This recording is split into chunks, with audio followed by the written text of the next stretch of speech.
Hi friends, வாங்க பருப்பு உருண்டை குழம்பு எப்படி செய்யுதுன்னு பார்க்கலாம். ஒரு பாத்திரத்தில் அரை கப் அளவுக்கு துவரம் பருப்பு, 1/4 கப் அளவுக்கு கடலைப்பருப்பு ரெண்டையும் நல்லா வாஷ் பண்ணிவிட்டு தண்ணி ஊற்றி ஒரு 45 மினிட்ஸ்க்கு நல்லா ஊற வச்சு எடுத்துக்கலாம். கூடவே ஒரு எலுமிச்சப்பழம் அளவுக்கு புளியவும் எடுத்து ஊற வச்சிடலாம்.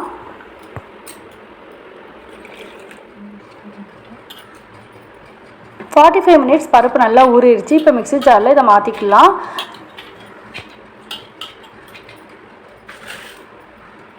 இது கூட 1 டேபிள் ஸ்பூன் சோம்பு, காரத்துக்கு தகுந்தாப்புல வரமிளகாய், நான் 3 வரமிளகாய் போட்டிருக்கேன். தண்ணி சேர்க்கப்ப நைஸாக அரைச்சிக்கலாம்.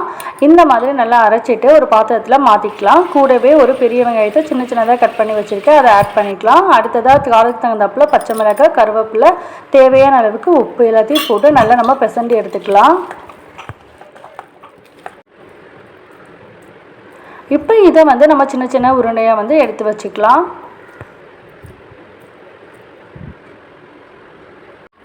நீங்கள் இந்த உருண்டையை குழம்பு கொதிக்கும் போது அப்படியே போடலாம். நான் ஒரு 5 மினிட்ஸ்க்கு வேக வச்சு போடுறேன். அப்போனா வடை நம்மளுக்கு உடையாமல் அப்படியே இருக்கும்.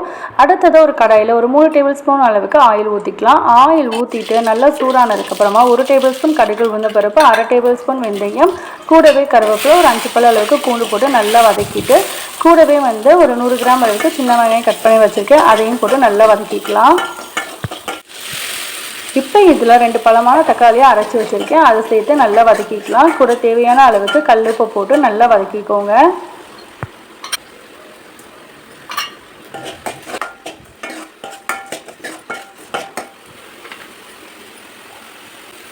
இப்போ இதில் புளியை கரைச்சி வடிகட்டி வச்சுருக்கேன், அதை ஊற்றிக்கலாம். ஊற்றிட்டு நல்லா மிக்ஸ் பண்ணிவிட்டு என்கிட்ட குழம்பு மசாலா பொடி இருக்குது, அதை 3 டேபிள் ஸ்பூன் ஆட் பண்ணிக்கிறேன். உங்கள்கிட்ட குழம்பு மசாலா பொடி இல்லாட்டினா நீங்கள் 1 டேபிள் ஸ்பூன் ரெட் சில்லி பவுடரும் 3 டேபிள் ஸ்பூன் மல்லித்தூளும் போட்டுக்கோங்க, கரெக்டாக இருக்கும். இப்போ இதை நல்லா மிக்ஸ் பண்ணிவிட்டு ஒரு 1.5 செம்பு அளவுக்கு தண்ணி ஊற்றிக்கலாம். வடக்குழம்பு தண்ணியாக இருந்தால் தான் நல்லா டேஸ்ட்டாக இருக்கும். இதை ஒரு 15 மினிட்ஸ்க்கு கொதிக்க வச்சிடலாம். அந்த கொதிக்கிற டைமில் மிக்ஸி ஜாரில் ஒரு 2 சில்லு அளவுக்கு தேங்காய், 1 ஸ்பூன் அளவுக்கு சோம்பு போட்டு நல்லா நைஸாக அரைச்சி எடுத்துக்கலாம். இந்த மாதிரி தேங்காய் சோம்பு அரைச்சி நம்ம குழம்பு பண்ணோம்னா ரொம்ப டேஸ்ட்டாக சூப்பராக இருக்கும். பாருங்கள், குழம்பு நல்லா கொதிச்சிருச்சு, பச்சை வாசனை எல்லாம் போயிடுச்சு. இப்போ இந்த ஸ்டேஜில் நம்ம அரைச்சி வச்சுருக்க தேங்காய் விழுதை இதில் சேர்த்துக்கலாம்.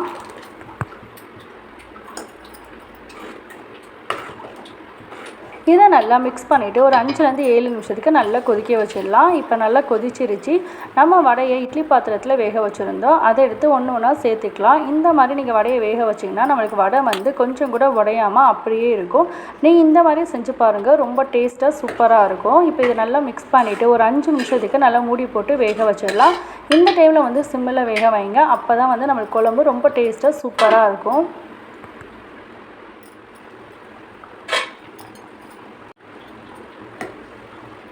5 மினிட்ஸ் ஆகிடுச்சு. இப்போ நம்ம ஸ்டவ்வை ஆஃப் பண்ணிடலாம். சூப்பரான வடைக்குழம்பு நம்மளுக்கு ரெடி ஆகிடுச்சு. இது சூடான சாதத்துக்கு, இட்லி, தோசை எல்லாத்துக்குமே ரொம்ப சூப்பராக இருக்கும். கண்டிப்பாக ட்ரை பண்ணி பாருங்கள்.